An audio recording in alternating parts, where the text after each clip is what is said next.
Good morning. Today, Secretary Gates and I will head to Capitol Hill to discuss with the Congress the new strategy for Iraq. All Americans know that the stakes in Iraq are enormous, and we all share the belief that the situation is currently unacceptable. On this, we are united.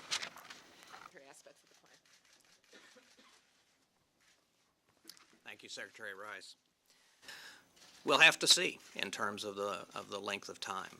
It's really hard to say at this point. It's viewed as a temporary surge, but I think no one has a really clear idea of how long that might be. Mobilizing select guard and reserve units before this 5-year period is complete. At this pivotal moment, the credibility of the United States is on the line in Iraq. Governments in the region, both friends and adversaries, are watching what we do and will draw their own conclusions about our resolve and the steadfastness of our commitments. Whatever one's views on how we got to this point in Iraq, there is widespread agreement that failure there would be a calamity that would haunt our nation in the future and in the region. The United States will defend its interests and those of our friends and allies in this vital region.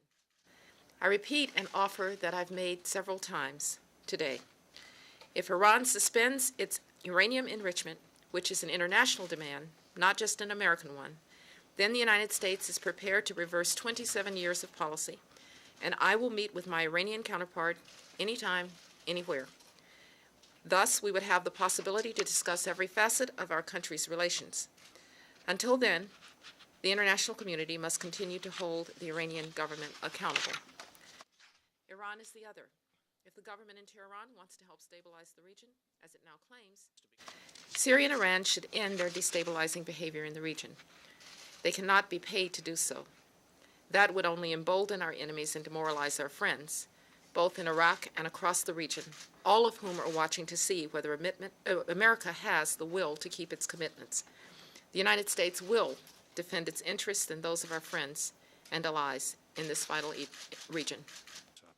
But we must be mindful of the fact that our active forces is that in this offensive, the military will have the authority to go after all lawbreakers. There are no exceptions. I'm not going to hang specific targets on specific people, but all lawbreakers are susceptible to being detained in this or taken care of in this campaign.